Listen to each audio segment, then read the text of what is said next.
from all these experiments you've done, do you have a favorite experiment, or maybe not your only favorite, what is one of your favorites, shall we say, and sort of the impact you've had in Christchurch? I like stealing my colleague Simon's phrase, which generally his favorite project is whichever one he's working on. Yeah. And that's often the way I am. I'm actually terrible at finishing things. I like starting the next new thing. So I start to lose interest once. You get excited by the pages, and I get excited about the next new one. Yeah. I am very much that way. But I don't know. I do probably, from my background, I've enjoyed some of our more performative projects, I guess, and ones where we've brought a little more of a critical edge. You know, we've done a pretty wide range of projects, but there are a few out there. The Inconvenience Store or the Eyes on the City event series, where we were, had a strong element of playfulness and critique, and so those are the ones I've enjoyed most, probably. Yeah, I saw some of the Inconvenience Store interventions you had in that space, and I just couldn't even quite imagine how that goes, you know, sitting for half an hour to wait for your food. But it seemed like it would have been really cool to see in action how many people would actually spend their time to get objects or things. I thought that was so quite interesting. Yeah, I think the other thing, there's something wonderful about someone having an experience that just does not compute, if that makes sense. So we tend to focus our attentions on the people who engage with a project, who come in and spend time there and do what you're supposed to do and use it in the right way, or, you know, whatever, all these kind of presumptions that we have.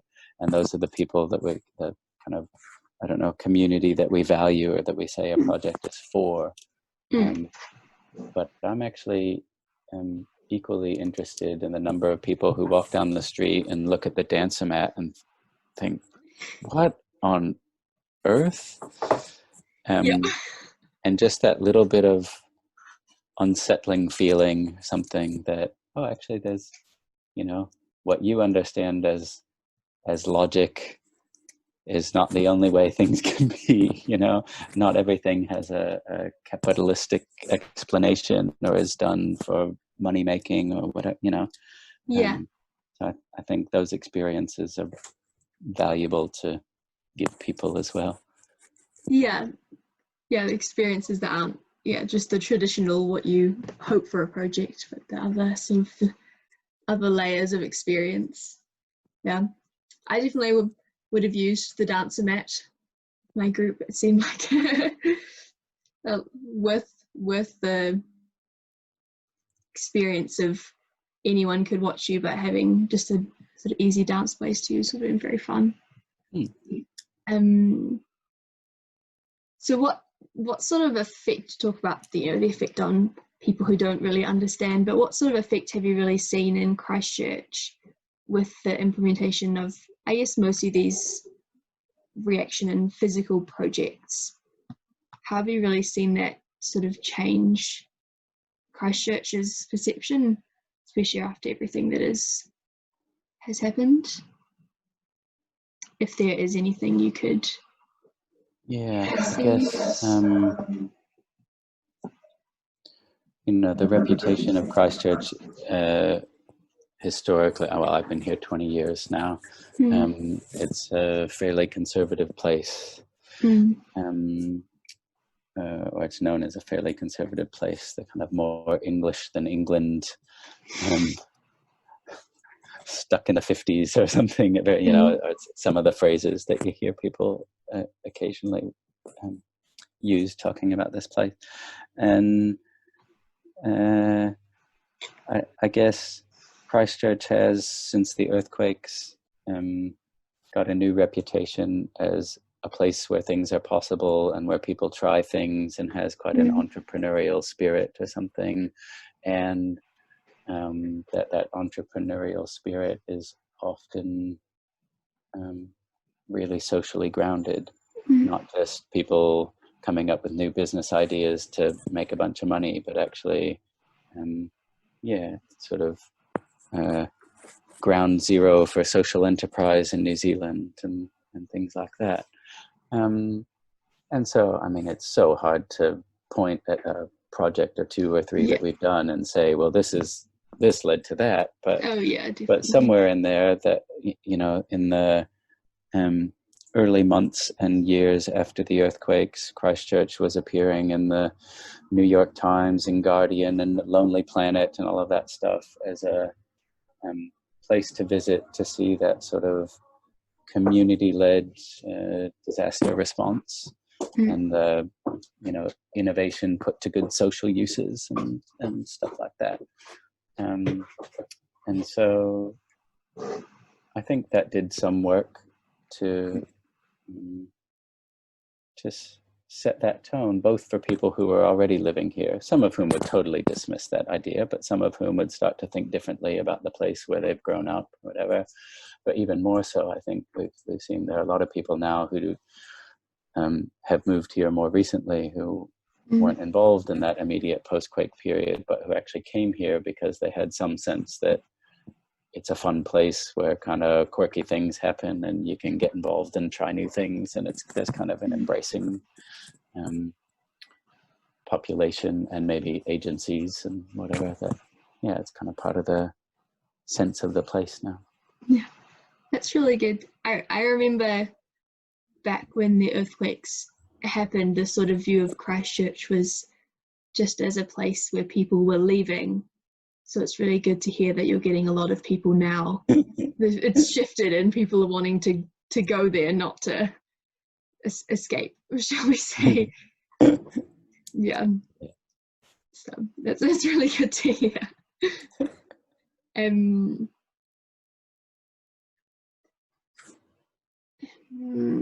Yeah, sort of, it's most of the ones I had sort of rough questions I'd planned beforehand. So I just want to ask about the how you may have got started in the placemaking movement, because I see that as being very similar to urban acupuncture, just in terms of their approach to community-based sort of projects, activating areas and things like that. So did that come through GapFiller, or was it something you were aware of beforehand? No, definitely through GapFiller. I'd actually say placemaking came to us rather than us coming to it, in a way, through so many people looking at the work we were doing and calling it placemaking, which wasn't a term that we used originally. And what for whatever reason, what term I have no idea. we actually tried not to. Yeah. Quite deliberately, because we thought, in a way, inclusivity, that's not quite the right word, but as soon as something is categorized, that can be used as a reason or way of dismissing it. If you call something art, then a whole segment of the population will go, oh, well, I'm not really interested in art, or that's not something that I could be involved in. And if you call something tactical urbanism, likewise, a lot of people will say, I don't know what that is. That's not for, you know. If you call it guerrilla gardening, some people will get really excited. Other people will go, oh, no, that's, you know. And so you have to call yourself something, I guess, but we try with our projects and our work. If someone looks at it and says, gosh, what great tactical urbanism you do, we just go, thanks, cool. If that's what you see it as, if that's a way of getting you engaged and supportive and liking it, then fine. And if you see it as community art, great. If you see it as some sort of human-centered design planning, okay, you know.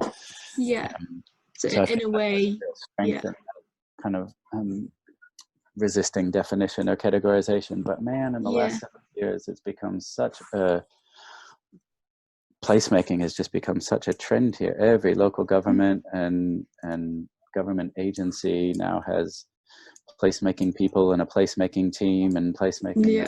other. So, I mean, it means a wide range of different things to different people, but for us, it's just become shorthand to kind of, it used to be the case. I mean, years ago, we would, you know, ring up a local, you know, oh, I'm going to be in Wellington. We might try to run some workshops and ring up the council, and they wouldn't have a clue who to put us in contact with. Yeah. Should I turn you over to community development or the arts team or the events team or and for better and for worse, now it's like, oh, we do placemaking. Okay, I'll put you in touch with the placemaking person. Right. Yeah. So just a shortcut, like Yeah. any language, I guess. Yeah. Yeah, just a term that can help people understand it more when it's sort of too broad to be said in a sentence. Yeah. Yeah. No, I understand that. And I thought it was a really interesting point you make about sort of labels turning people off projects. I definitely think that's true. When you label something, people can immediately have such strong, oh no, I don't do that, opinions of it, which is definitely the case. Yeah. So as someone like me and my classmates, as someone who's studying architecture as a thing, from your experience, I guess, working with architects and the community, is there any sorts of pieces of advice you would give a student sort of in consideration when designing their own projects, maybe urban projects or landscape projects? Maybe less advice, more I don't know, a hope of mine. Like, so much of the design work that gets done in the world is initiated by clients. Yeah. Right? You're always working for a client, and often the client wants commercial returns first and foremost and wants to cut costs and And overwhelmingly, the most interesting work, architectural and otherwise, that I've seen have been people who aren't afraid to initiate their own work, or to, you know, to be their own clients, to come up with an idea and try to rally the resources to make it happen. Yeah. And that's a lot harder, but it's just much more interesting to not wait for the right sort of projects to come along and to do this, you know, dog's body boring residential work, or, you know, whatever it might be that pays the bills. You know, gotta find that balance, but especially while you're young, I think, you know, architects can be activists as well, can and should, I think. So. Yeah, it's definitely the case with architecture, because the clients have the money, so people just rely on waiting for people to give them the money to do things. So it's so you're hoping for us more to look into what we think would be suitable and better and could be done, and not just wait for someone to say, do this. Yeah, absolutely. Yeah. Okay, well, it's been really good. I think I will just let it finish here. It's been really awesome talking to you. Thank you so much for taking time out of your really busy week. That's all right. And I look forward to seeing what else GapFiller and other companies do in the future. I'll be following along. Thanks. So I say thanks.